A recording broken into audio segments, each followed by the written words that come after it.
Welcome everyone to panel 2 of the Electoral Integrity Project online conference. This is on panel design. I'm Ken Rushworth. I'm your chair. It says I'm at the University of Manchester, but in truth, I'm actually currently unemployed. Our discussant will be Anne Pitcher from the University of Michigan. We have several great papers today. First up will be Hoju from Kyonggi University, Presidential Influence in Electoral Reform, District Magnitude, Institutional Constraints.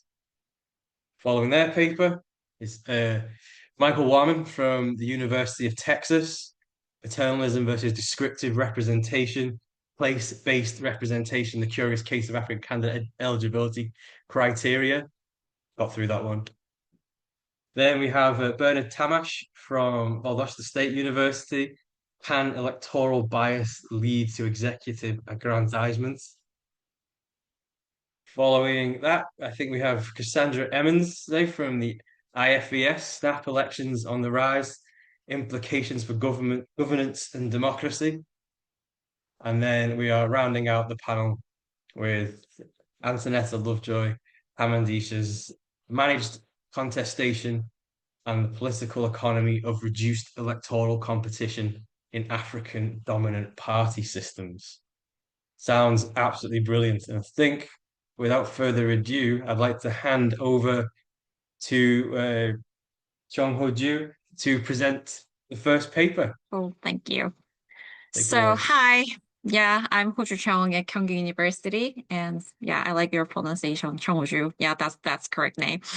So today I want to talk about the presidential influence in electoral reform, district magnitude, and institutional constraints. And this paper asks a fairly straightforward questions: when and how do presidents shape electoral reforms? So more specifically, I want to focus on one often overlooked element of electoral system, which is district magnitude. So my argument is that this relative obscurity is actually the point, because district magnitude is often not constitutionally fixed. It becomes an attractive lever for the president who want to tilt the playing field without triggering kind of political cost of the full constitutional overhaul. So why did the president care about the electoral rules in the first place? The logic is quite simple. So electoral system determined how votes translate into the legislative seats. And the president depends on legislative majority to govern. That gives them the direct stake in the rules of the game. The standard assumption is that electoral rules are locked down in constitutions, and to a large extent, that's true. In our samples, 78% of country election observations contain constitutional clauses on electoral rules. So full-scale reform is costly and slow. But here's the key observations: district magnitude, the number of seats allocated per district, is often regulated through ordinary legislation, not the constitutions. That's create a more accessible pathway. The mechanism is quite straightforward. Reducing district magnitude raises electoral threshold. Go from 3 seats to 2 seats. Then the threshold jump from 25% to 33%. Smaller parties are squeezed out, and larger and governing party can benefit. So Ecuador under President Correa is the real world example of the executive leadership reshaping district level arrangement in this way. And the theoretical framework draws on Sugar's and Mainwaring's distinctions between proactive and reactive presidential power. Proactive power, so all the things are here, let the president actively move policy toward the preferred outcome. In the context of electoral reform, these tools can be used to push redistricting legislation, to tie the budget incentive to legislative support, or even in some countries, even to adjust the district configuration via executive order by passing the full legislative process. So reactive power work differently. So veto power, both package and partial veto is fundamentally about blocking the change. So if the legislature proposes district magnitude reform that would hurt the present party, the strong veto can give the president effective tool to preserve the status quo. The theory generates three testable hypotheses. The first one is as presidential authority, exclude proactive presidential power increase the likelihood of district magnitude reform. And the second hypothesis is veto power decreases reform likelihood. And third hypothesis is conditional hypothesis. So the most theologically important, the effect of proactive power is not constant. It depends on how many institutional veto players exist. Where veto players are many and strong, proactive power loses its bites. This is the core claim. So presidential power is an institutionally contingent resource, not an unconditional one.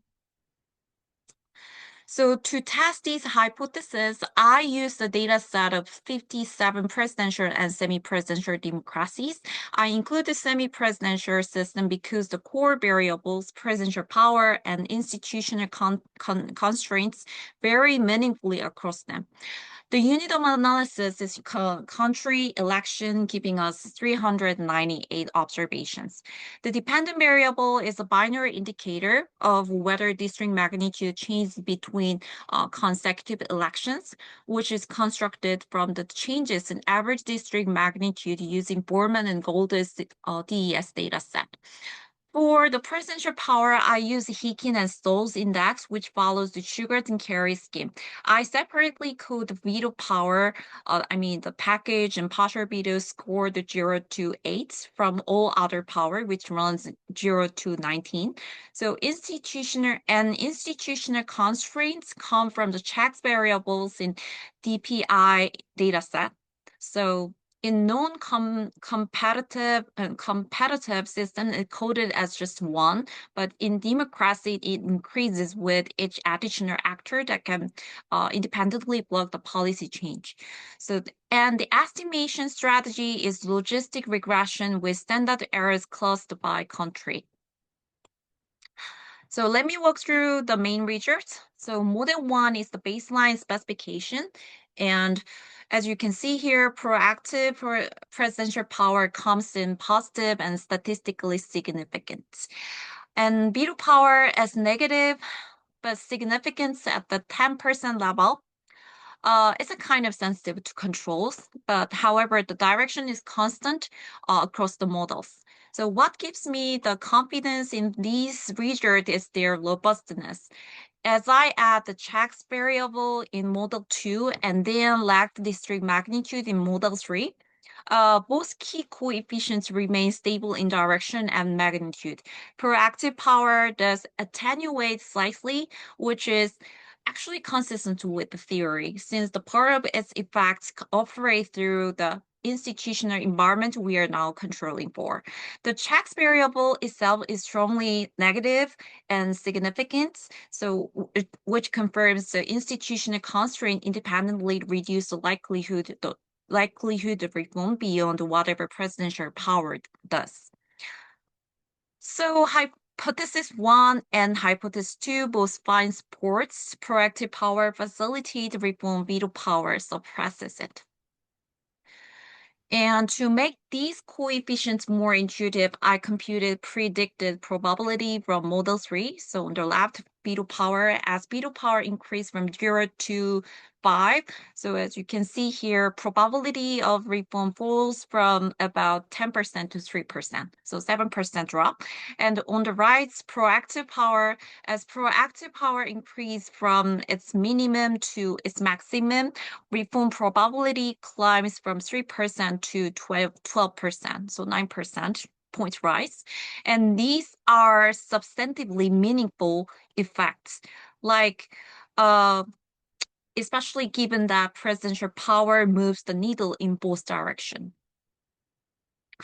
And H3, IH3 asks whether the effects of proactive power is conditional on how many veto players exist. The interaction model shows that proactive power by veto player terms is negative and marginally significant. The figure on the left illustrates these patterns. So when the veto players are few, say just 1 or 2, proactive power has positive, statistically significant marginal effects on the likelihood of district magnitude reform, but as the number of veto player increases, the marginal effect decline toward 0. So by the time you have like a 4 or 5, then presidential power effectively doesn't matter for the reform outcome. So once asymmetry worth noting, so H3 hold for only proactive power, not for the veto power. Veto times veto player interaction is not statistically significant. In fact, that is theoretically valid because like the veto power is exercised unilaterally. There is no need to build a coalition in a fragmented institutional environment. And so proactive reform does require that, which is exactly what veto players obstruct. 1 minute left, Hoju. Okay. The takeaway is that presidential power is not a fixed resource. Its effective depends on the institutional context. So let me close with a few takeaway. So first one, district magnitude is strategically attractive reform target for the president is consequential, but it is often flexible enough to change without constitutional amendment. Second, the two phases of presidential power work in opposite direction. Proactive power, often the pathway to reform, veto power, close them, and they are not symmetric. And third, effects of proactive power is not unconditional. It depends on institutional context. Where veto powers are numerous, presidential influence over the district magnitude reform is effectively neutralized. And the broader implication is for how we think about democratic backsliding in terms of this context. Executive don't always attack the institution directly. Sometimes the system is gradually reorganized through changes that are legal individually, but become corrosive when accumulated. So understanding how institutional constraints or the lack of them enable or prevent this kind of reshaping is critical. So I will stop here and thank you. Brilliant. Thank you very much, Hoju. That was Thank you. excellent. Love a little clap at the start. Cheers, Toby. Yeah, I think we're going to just move straight along and then have all the comments at the end.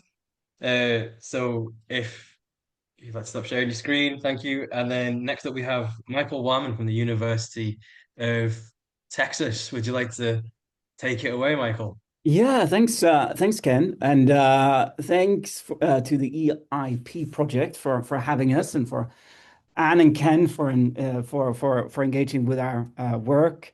This is a paper that I've been wanting to write for a bit. It's a very straightforward paper with a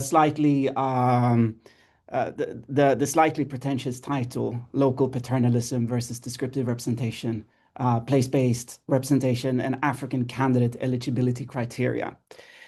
So in Zambia, in order to run for any office, parliamentary office, local office, you need to have a grade 12 certificate, which is roughly the equivalent of having a high school diploma in the United States.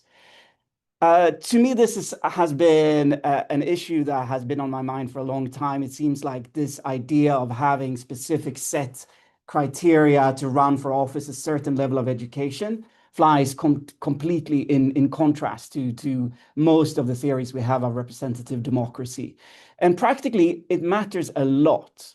So this is just one newspaper story from the election, which is going on right now in Zambia, where 10 candidates were disqualified for running in elections because they had faked one of these diplomas to be able to run. But of course, this is just the tip of the iceberg. There are so many people who end up not running because they do not have this certificate. I've been working with the National Democratic Institute for the last few years, trying to get more women to run for local office. And we've been going out into very rural areas. And in some of these areas, we can simply not find any women who have a grade 12 certificate.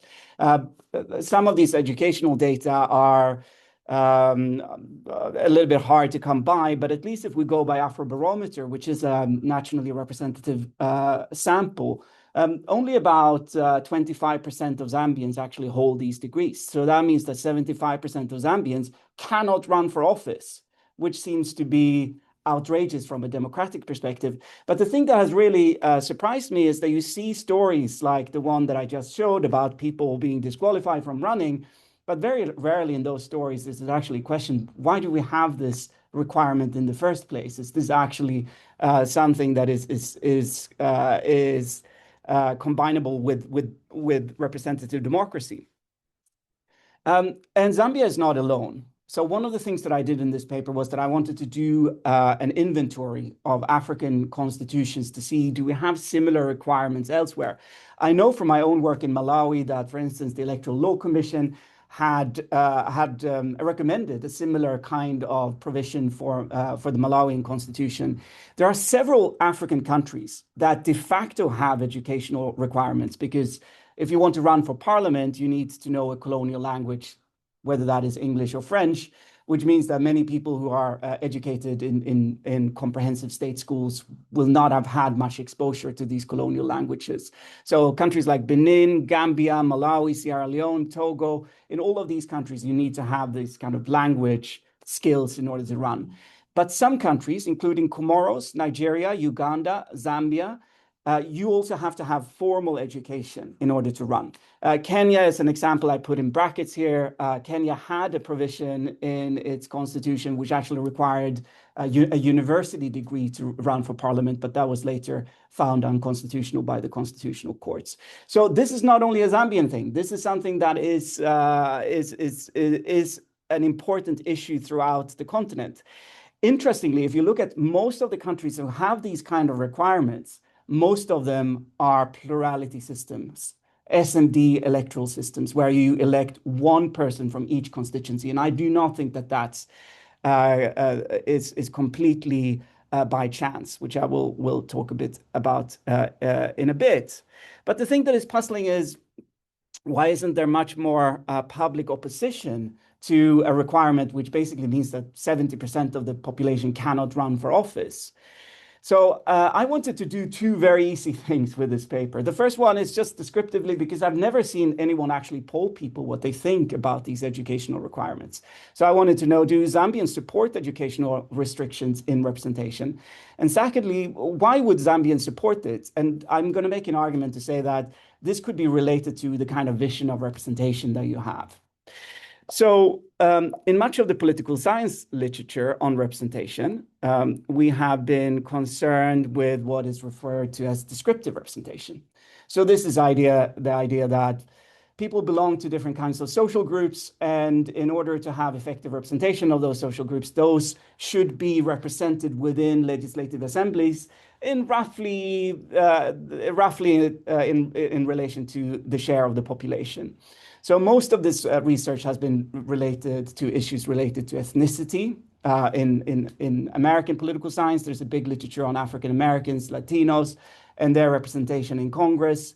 There's an even bigger literature on gender and the large underrepresentation of women. And to some extent, there's also a literature on class, and particularly working class representation in different legislative assemblies.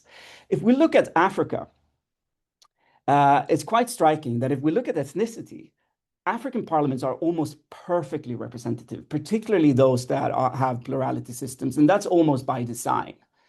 There's a lot of work on gender in Africa and the underrepresentation of women, but arguably, if we look at descriptive representation, the group that is the most underrepresented in Africa, at least according to the data we have by people like Bob Mattis and others, is actually Africa's poor. So we have sort of a lack of class representation. The poor are basically not represented at all in African parliaments. And we think that this will have consequences for the kind of legislation that also evolves from these places. So on a continent and in a country like Zambia, where most people belong to this group of people living on small economic margins, why isn't there more outrage against this kind of exclusionary criteria? Well, so I want to suggest that there is an overlooked conflict between the idea of descriptive representation and what I refer to as place-based representation. So what we know from a lot of the work on political representation in Africa is that it seems like voters often put a premium on elected officials representing place rather than groups. So they think that the most important thing for an MP to do is to represent the constituency rather than a group, such as an ethnic group, a religious group, a particular gender, or a particular social class. And institutionally, African representative systems tend to prioritize this representation of place over representation of groups, particularly if we have single member district elections. Voters tend to prioritize constituency service over legislative functions. And if we think that essentially what we want to do is to elect someone who can effectively represent an area rather than a group, then maybe what we want to do is to elect someone who is well embedded in national elite circles. And that might be someone with a high level of education and a high level of social status, rather than someone who comes from a more sort of ordinary working class background. So the hypothesis that I'm trying here is that voters who prioritize place-based representation over group-based representation will have more favorable views of candidate educational requirements. So just to give you some background, the educational requirements in Zambia, as I said, you need a grade 12 certificate, and this is to run at every level. It's not a particularly old requirement. It was introduced in the 2016 constitutional amendments. It's strictly enforced. So there are some countries like Nigeria where there has been some watering down of these requirements, but in Zambia it is very much strictly enforced. And there are candidates who have been disqualified both before elections and elections who have been nullified after elections because the person turned out not to have the appropriate education. But it's surprisingly absent from the political agenda. So the data I'm going to show you is a brand new survey that some colleagues from Zambia, South Africa, and myself have collected in preparation for the election this August. We finished data collection early this year.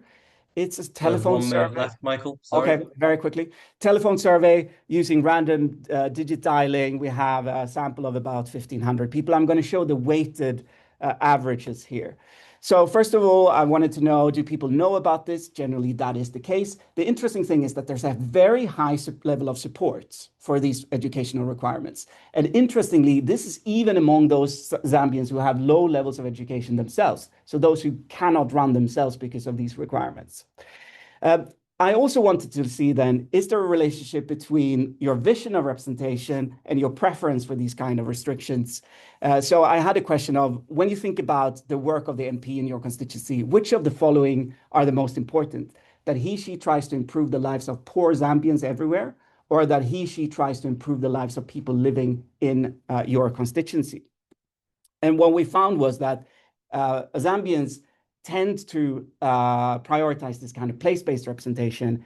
And if we model the relationship between a preference for these kind of requirements and your vision of representation, we find a very strong relationship that if you have a place-based vision of representation, you're much more likely to say that these kind of requirements are appropriate.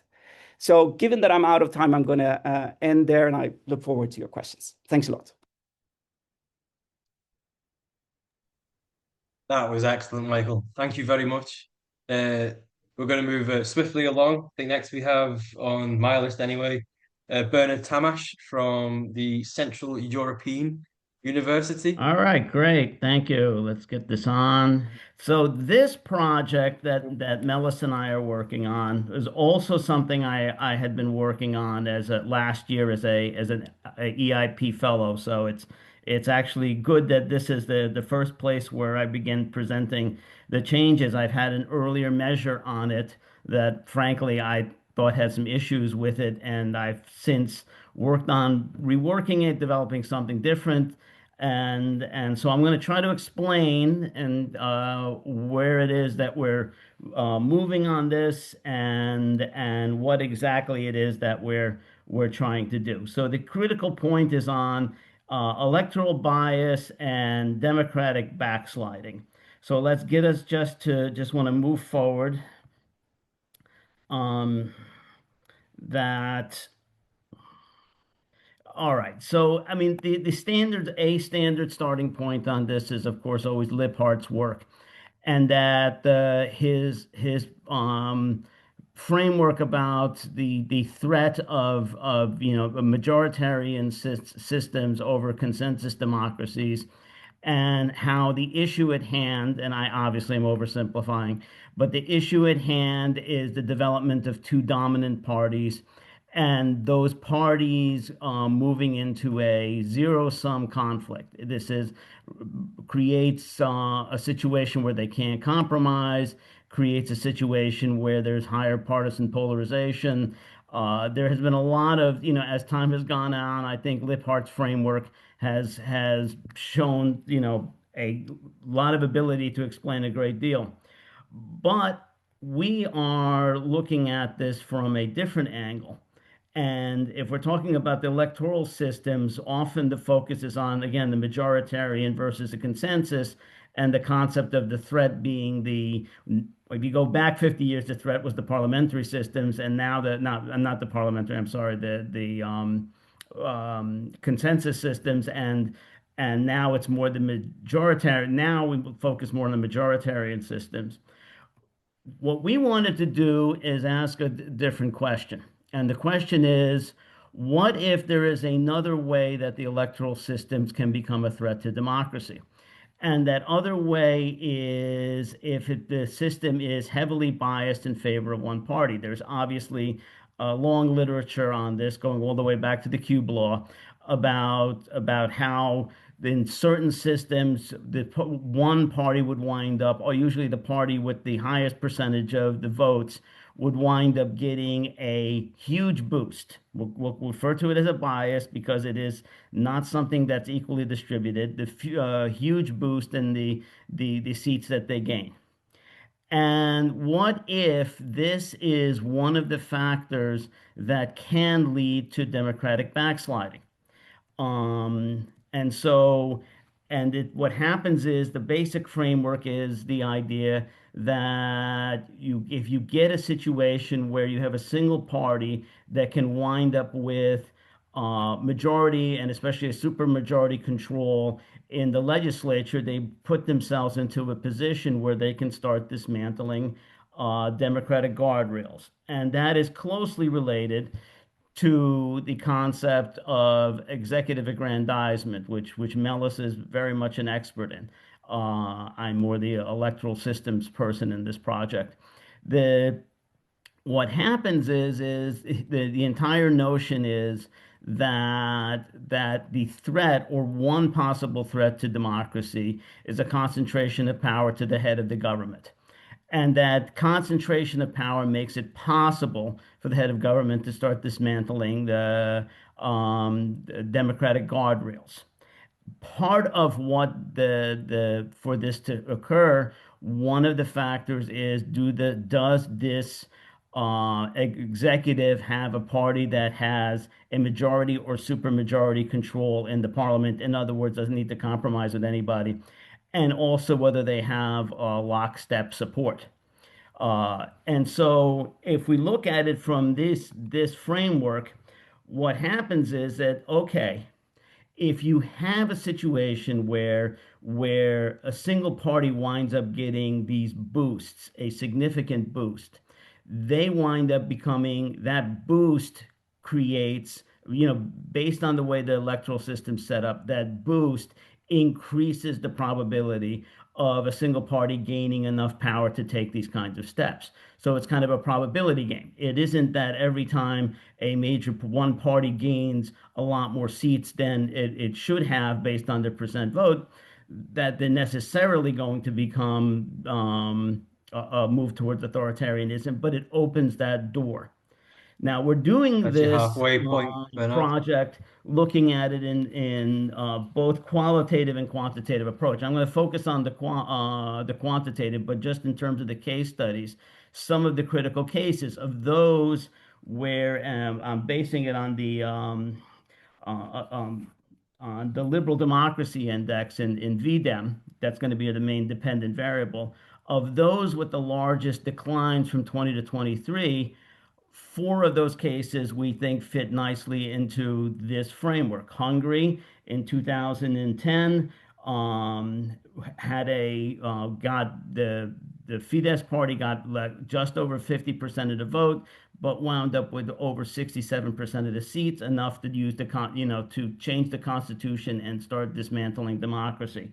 The Poland, it was in 2015, it was the Law and Justice Party having 38% of the vote, and instead of 38% of the seat, wound up with a clear majority, and began also trying to take down, again, dismantling guardrails temporarily, but they tried. India, we have it where the BJP had 31% of the vote, this back in 2014, but wound up with a clear majority. And again, and in Turkey in 2002, basically same story. It's 34% of the vote for the Justice and Development Party and winning 67% of the seats. So one of the things that we want to do is, okay, how do we measure this, if we're going to call it a bias, this disproportionate, I would refer to it as an asymmetrical disproportionality. How do we measure this? And so what I'm going to spend some time talking about is, this is the measure that we've been coming up with. It's called the Electoral Bias Index. And basically, the Electoral Bias Index is the amount of bias in favor of one party in an election in relation to the distribution of bias across all other parties. So it's the degree to which one party is boosted compared to what it is in terms of the rest of the system. That's the simple concept.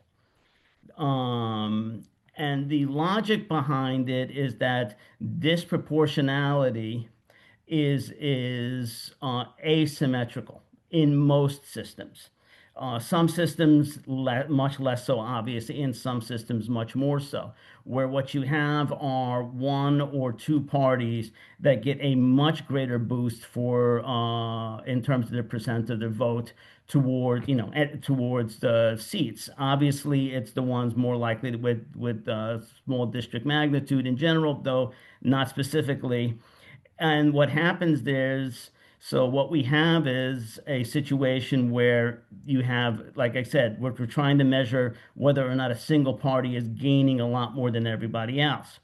So what we're looking at is, on the one hand, the percentage of votes over seats over votes, percent seats over percent votes, on the one hand, but we're also looking at it in terms of the concentration. So here is the equation, which I know looks like a lot, but it's actually a lot simpler than it looks on the side. What happens is, and so this is built within the same framework as most proportionality measures are, right?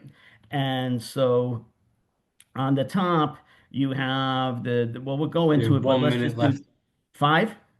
Am I halfway? All right. No, this is actually 1 minute mark left. I'm at the 1 minute mark. You didn't give me the 5 minute. Okay, well then. I did give you the 5 minute one. Okay.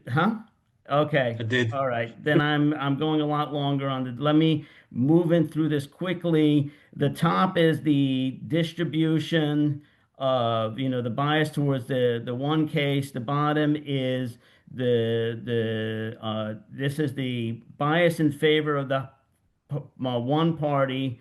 This one, the denominator is basically a diversity bias. If you know the effective number of parties, it's based on that. It's largely related to that. And so it's kind of a modification of it. Let me go over straight to the analysis quickly. And here is what it comes down to. I am having trouble seeing it on the side because we're seeing all of our faces. But the bottom line is, what this is showing is, this is on the dependent variable, is the change of the liberal democracy index over from 20 to 23, the decline. And what you can see is that the electoral bias index is one that is has the most significant impact on it. Gallagher index doesn't show, it doesn't have a significant, neither does loose Moore Hanby. And then if we do the interactives, which is models 3 and 4, what you can see is that the EBIX maintains that. And you can see if you're looking down in terms of other factors, the Liberal Democracy Index in 2000 is simply a stabilizing factor. That's there just in order to test whether or not, in other words, to stabilize. But you'll notice that in terms of otherwise, electoral system type is got a weak but existing average district magnitude is not significant, nor is the difference between presidential parliamentary systems. I'll answer more in the discussion if we have time. Thank you. Cheers, Bernard. Thanks for that. Yeah, and I think we should move swiftly along. I think next, if I've got it correct, from the IFES, we have Cassandra Emmons. If you'd like to share your screen with us, please, Cassandra. Okay, if I can unmute myself in 2026, we can jump right in here. Thank you very much.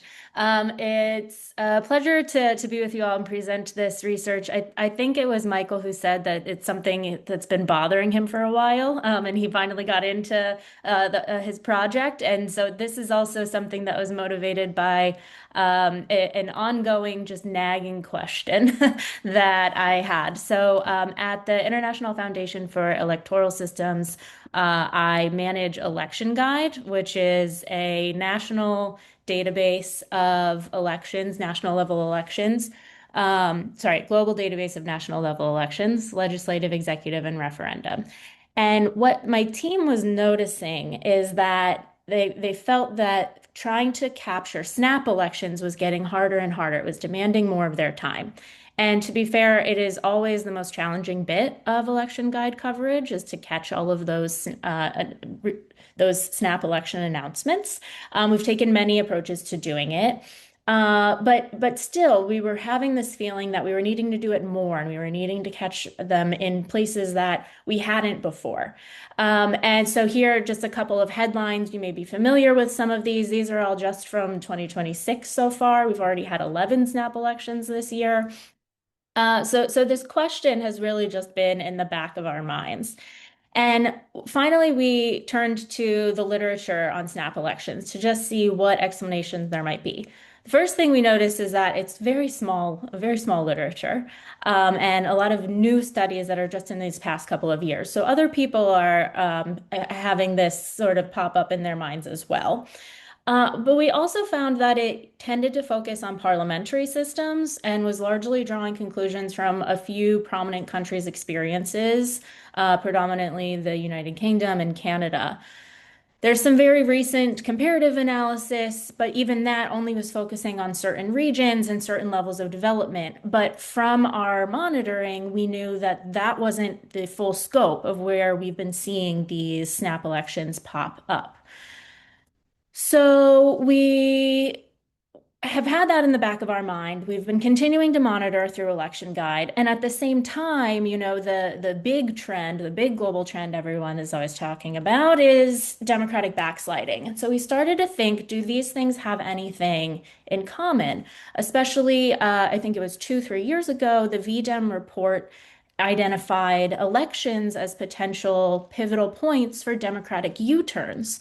So then the question in our mind was, if that is the case and snap elections are becoming a norm, what does that mean for global governance? What does that mean for a perhaps end of this third wave of reversal that's visualized here? This is taken from the annual report from VDEM this year. And again, looking at the literature on snap elections, as small as it is, it's even smaller when it comes to thinking about these longer term impacts of perceptions on the ability to govern long term, public trust in elected institutions, and ultimately public confidence in democracy. So this led us to the 3 research questions we're tackling in our working paper right now. One, has there actually been this increase in snap elections, or are we just so close to it that we feel that has happened? If it has happened, what's driving that uptick? Are there reasons that the snap elections are happening more now than previously? And third, of course, what are the implications of elections via snap in this moment of widespread democratic backsliding?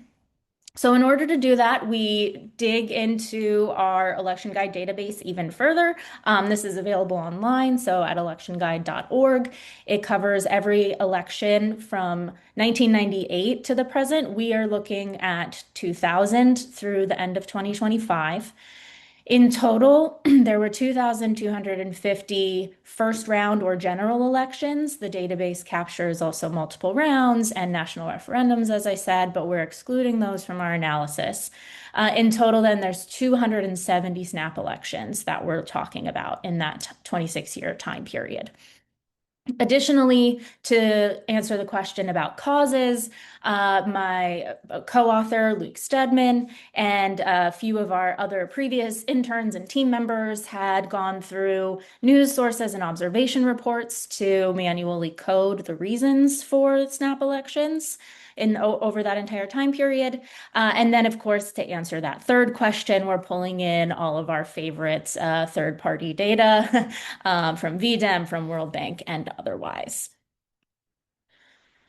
So on the first question, overall, the trends in snap elections. As I said, there have been 270 snap elections since 2000. Those have taken place in 106 different countries and touched 124 national institutions. So again, we're looking at legislative institutions and executive institutions separately. A majority of them are for legislative bodies, 242, but 28 were for executive offices. So the notion that we had about snap elections becoming more prevalent in the past 5 years does have merit. So both in absolute numbers and as a proportion of all elections, snap elections have been increasing year over year. As few as 2 elections were snap elections in 2000, but then as many as 20 elections in recent years. These are the bars in this visual, with the legend being on the left-hand side, left axis. And then proportionally as well, we're seeing by decade a large increase. So 8% of snap elections each year in the 2000s were snap elections. That goes up to 12% of all elections year over year in the 2010s. And we're in the 20% for the last 5 years. We had a single year peak in 2022 where 26% of the elections around the world were snap elections. Now, again, the literature has suggested maybe this is regional. We don't find that. We see that they've been observed all around the world, all across the last 26 years. There's also a narrative in the literature that it's all about opportunistic scheduling. And this has been in part because of the focus on parliamentary democracies where you don't have necessarily a fixed election date. But we actually see here that the median amount of time remaining when snap elections are called is a year and a half. So it's not that all of the elections, all of the snap elections are happening near the end. That actually makes up only about a quarter of the snap elections in the database, where the election is called within the last 6 months of the term. But actually, they're spread out much further throughout the legislative term. It's also not unique to parliamentary systems. So here we're looking at both semi-presidential systems and presidential systems as well. We see, of course, there is a very meaningful proportion of snap elections on record that have been in parliamentary systems, but there is also this rise in snap elections in the semi-presidential systems, in particular in these last 5 years.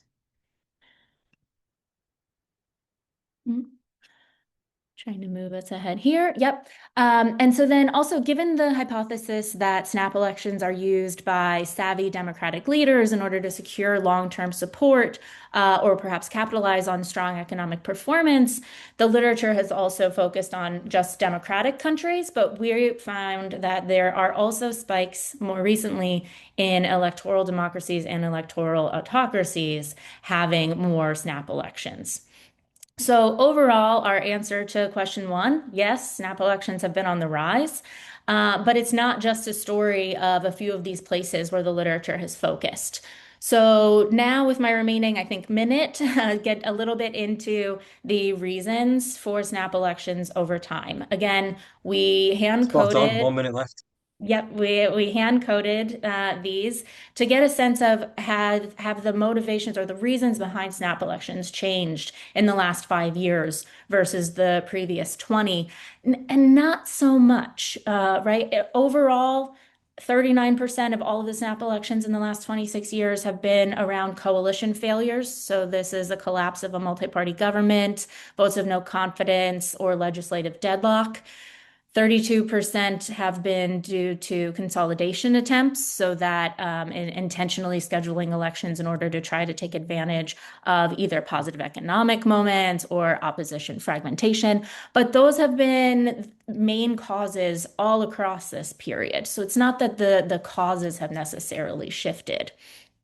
The other thing to note here is popular mobilization. While it's a smaller category of reasons, it is also one that we've been seeing throughout this period.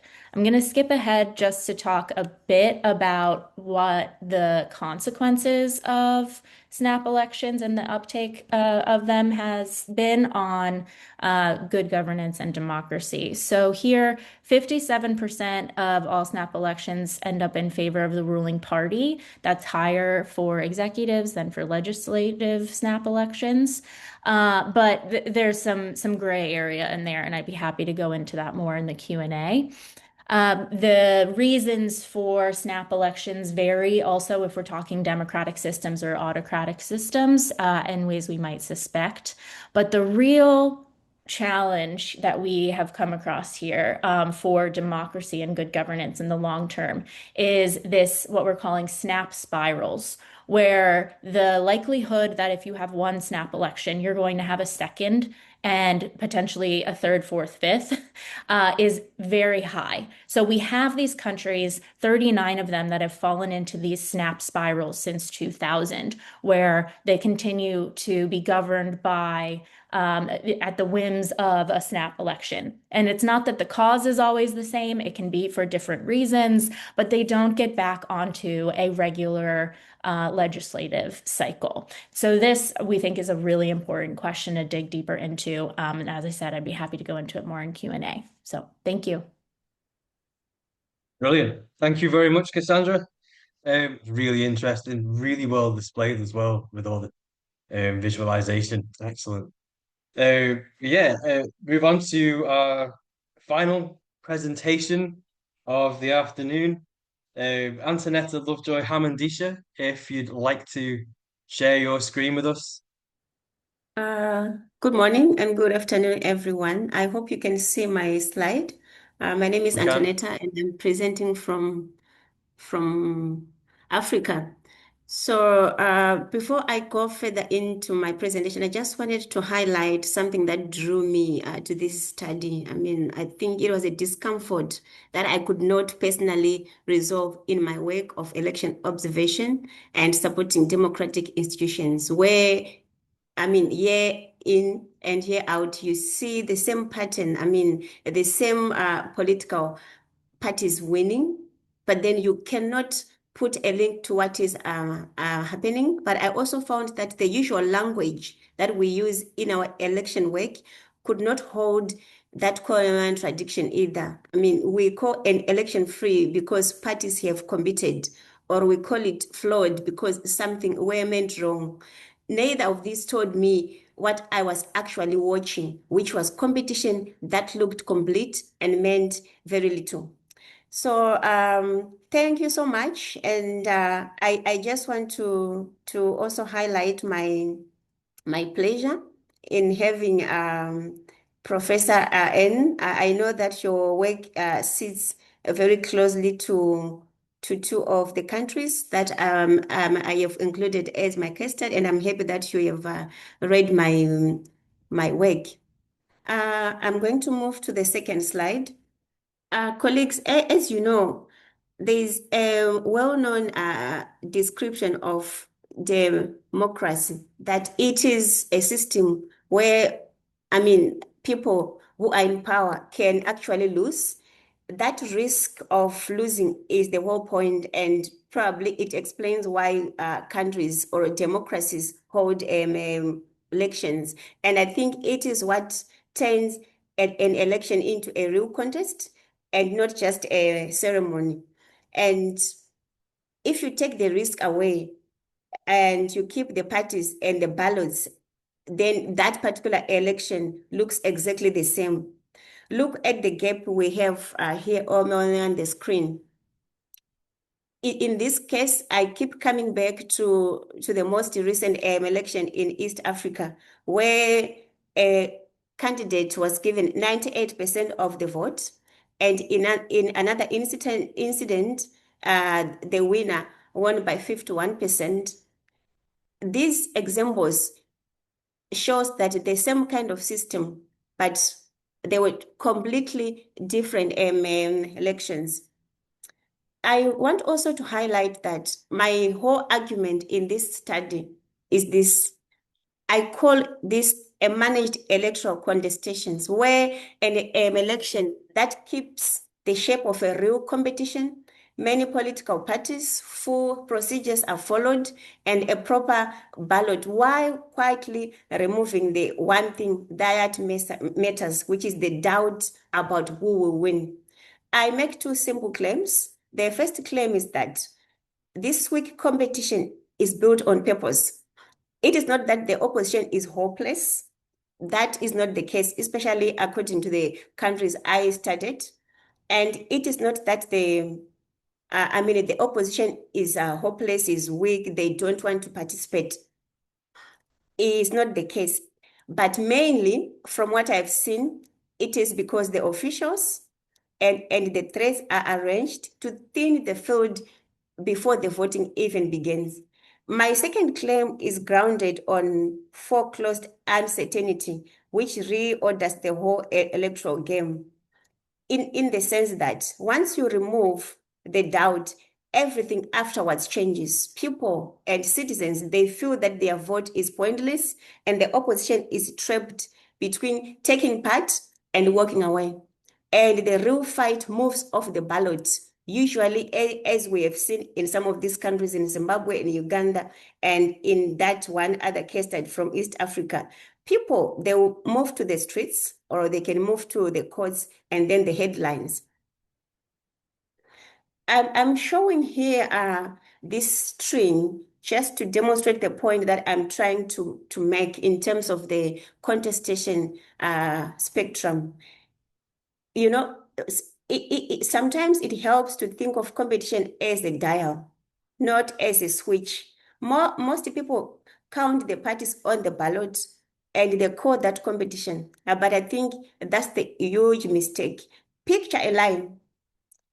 At one end, where there's the green, you see open competition, which is genuine. And according to Pesos, the result is highly uncertain. And at the far end, they are closed rules where nobody even pretends.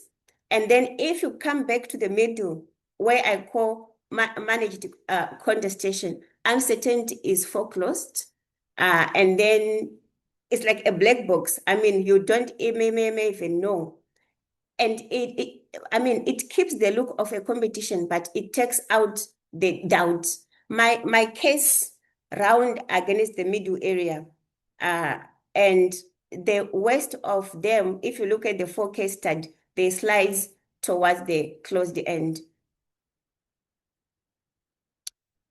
My argument then, colleagues, rests on 4 known well ideas, and I'm going to rush through, I mean, because of time. The first one is by Pears, was in 1991, who clearly articulated that democracy is a system in which the incumbent can lose, meaning that election results can and should be uncertain. And then the second one is by Scandler, I mean, who explained that some governments work hard election after election to remove that uncertainty while still holding the vote. And I think we have seen it in some of the cases for example, in Zimbabwe, in Uganda, Angola, and Mozambique. The list goes on and on.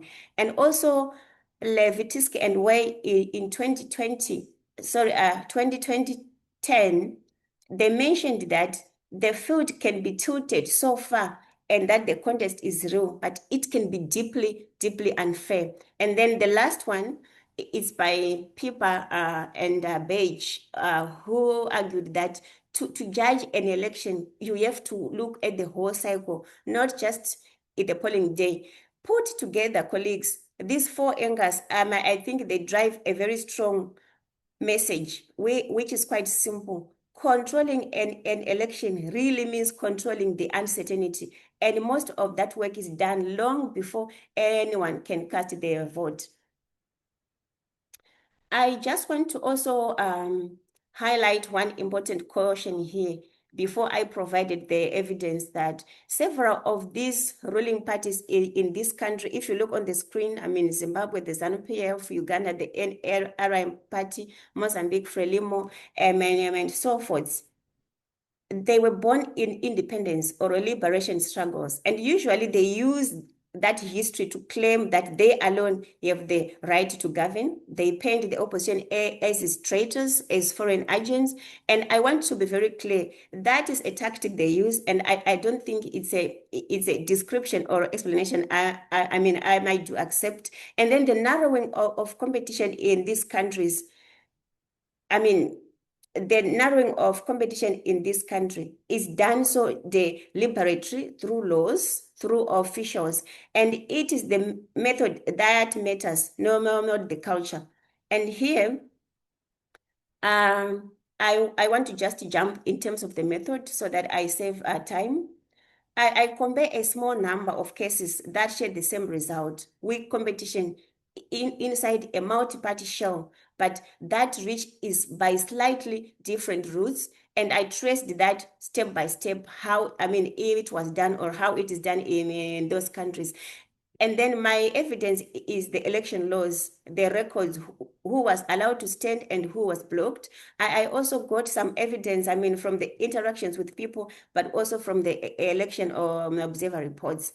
But I also used a case study to also demonstrate that it's all not bad. We do have some cases on the continent, for example, in Malawi 2019 and 2025, and also in Zambia in 2021. And then the first method that I did use is about the rules.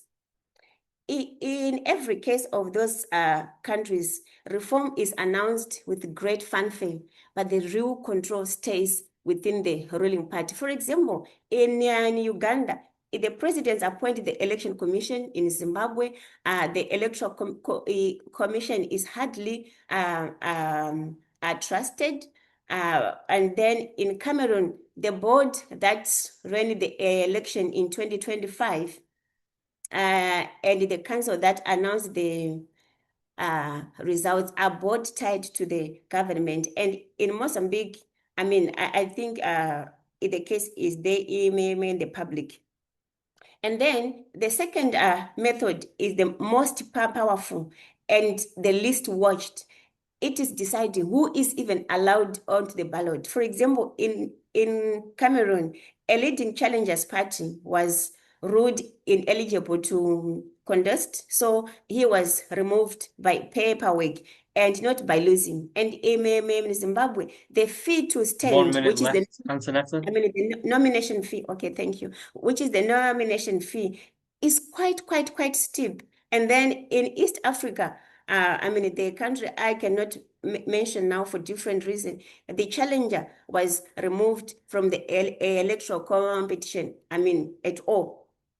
And then the third method is the pressure, plain and simple. Make it very dangerous to lead, hard to gather the crowd, and difficult to get the information out. And then the evidence. If you look in terms of this chart and you read it from the right, you will see that each pair of the bars shows the ruling candidate's share next to the main challenger. But the more you move to the left, you will see that the contestation, the competition, the space becomes even narrow to 0. Then I also just wanted to pose a big question to say, in these countries where we have seen the dominant parties winning by 70%, 98%, and also 51%, the big question you ask is that, why would anyone manufacture a 70% or a 90% win when 51% can also do equally the same? I have found out that the size of the win is a message to the public. It's usually a warning to the opposition, and it's a warning to the citizens. Then I wanted also to talk about the other finding that first, people, they stop believing in their vote counts. These are the consequences of election in dominant party states. They stop to believe in election, and then the opposition is left in dilemma whether to participate or not. And then when we have this uncertainty, I also just want to point out in terms of Malawi and in Zambia that these countries, they also do, it demonstrates that there is still hope, even in dominant party systems.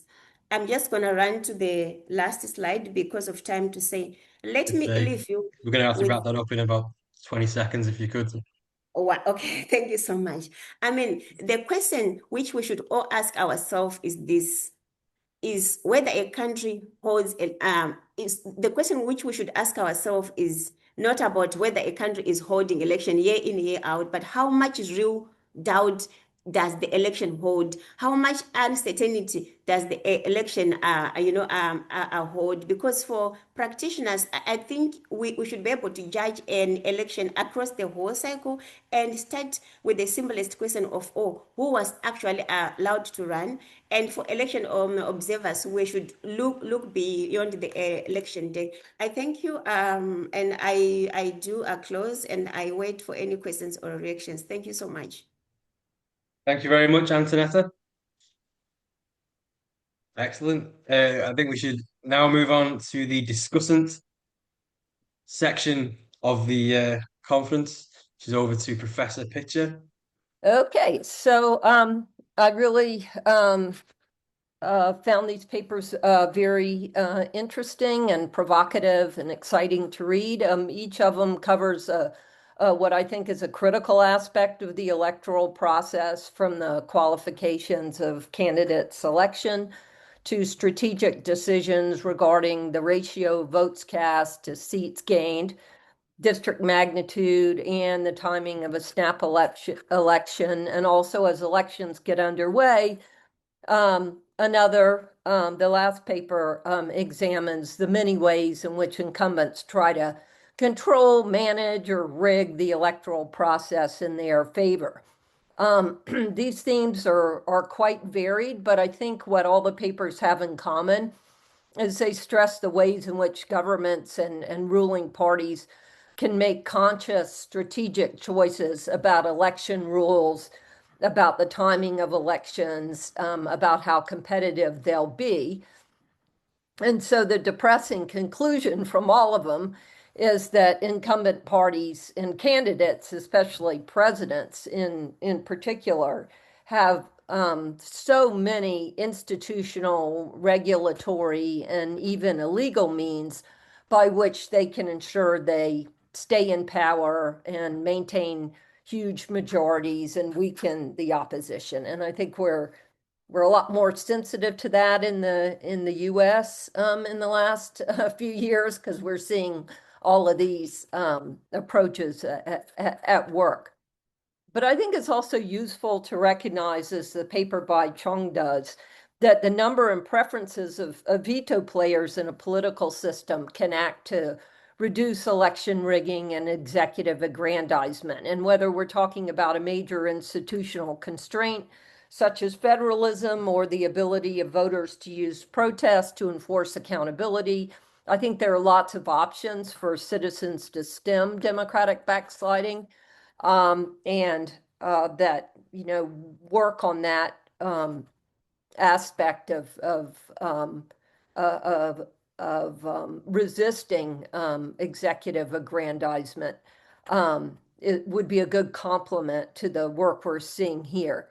I think another wonderful feature of these papers that I want to highlight are all the different sources of data the papers rely on. I think it really attests to the growth and the popularity of studies of electoral processes and institutions across the world. These papers rely on original surveys, indices, databases such as the Election Guide, the Comparative Constitutions Guide, the Democratic Election Systems Around the World, VDEM, Afrobarometer. Methodologically, they range from structured qualitative comparisons to descriptive statistics to multivariate regression. So I really appreciate the range of data, and as well as the range of methodological approaches. I want to speak briefly to individual strengths and potential revisions the papers could undertake, starting with Cheong's paper.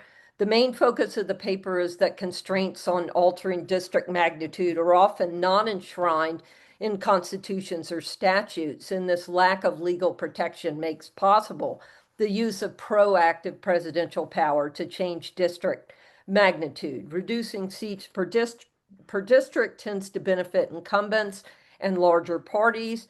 And while the main point of the paper is to demonstrate when such reforms occur, it also looks at the other side of the coin, which is when constraints exist to prevent executive aggrandizement. And I think that really extends the reach of the paper, and you could possibly do more framing at the beginning to stress that, because I think that's just as interesting as the proactive powers and the occasions when presidents use those. I also think the paper could stress more through the use of examples, the stakes of changing district magnitude.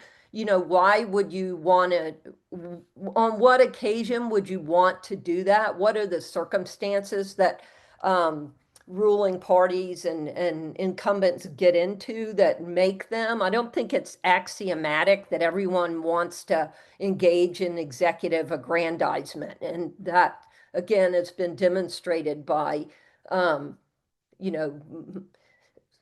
at least a century in the US when presidents didn't engage in that. But again, the US is only one case.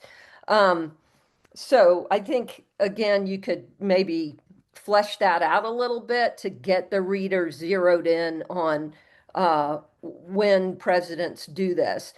And also, I think you might stress more as a framing device that presidential power is really politically contingent. Maybe I'm looking for reassurance that aggrandizement isn't all we're seeing these days. But I think that is just a really critical point, because you've got so many interesting findings on that. Maybe develop also the logic behind one of the claims that the greater the veto power of the president, the less they need district magnitude reform. I also thought that was just really, really interesting. And all three of your hypotheses actually suggest the paper's broader than it seems when you first start reading it. Okay, moving on to the Tamas and Laebens paper. I welcome the development of the index, which shows the relationship of vote shares to seat shares. and capture what you're calling asymmetrical disproportionality.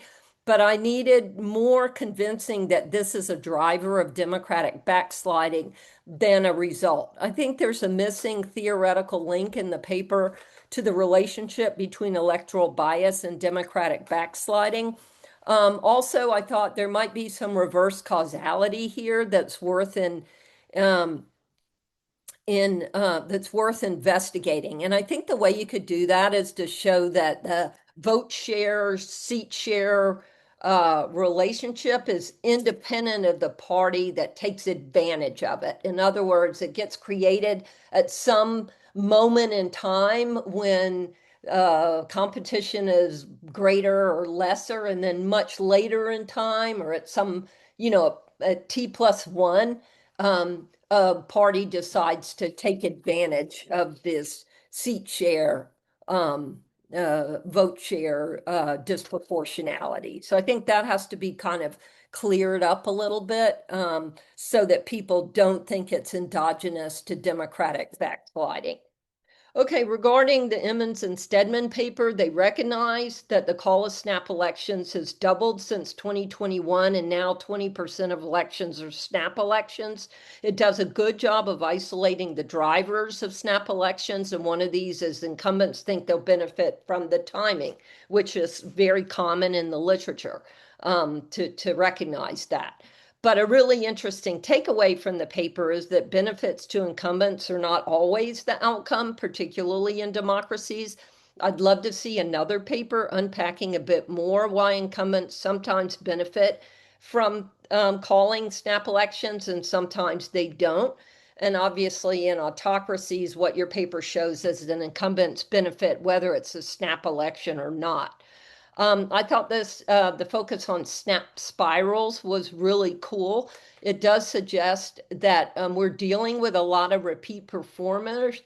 So you might want to highlight earlier in the paper that there are a lot of repeat performers, I think, in your database. On the whole, I think if the paper identifies the problem better, which it did in the presentation, and it strengthens the theory, it would be, that would benefit the paper a lot. And then I think you're halfway to regression. I don't know, obviously you may need more cases and you've got to code all kinds of things, but I see the regression trying to get out of this paper. Okay, I got two more papers and I'll hurry because I'm running out of time. So the Wahman paper calls attention to educational and linguistic requirements of a number of African countries regarding candidates. I thought it was really original. The literature doesn't really discuss this at all, especially for men. I think with regard to women, it has gone over a lot what their qualifications are, trying to determine are they qualified enough to be good representatives. I didn't think it was that surprising that they have these eligibility requirements. I mean, governing is hard and it requires a lot of technical expertise. And obviously, you have to be able to read and digest the legislation. So I just like the paper to anticipate more that there are going to be people who are skeptical about your surprise at that these are requirements. I think it makes sense that voters want to have educated people and they feel more confident if they're educated.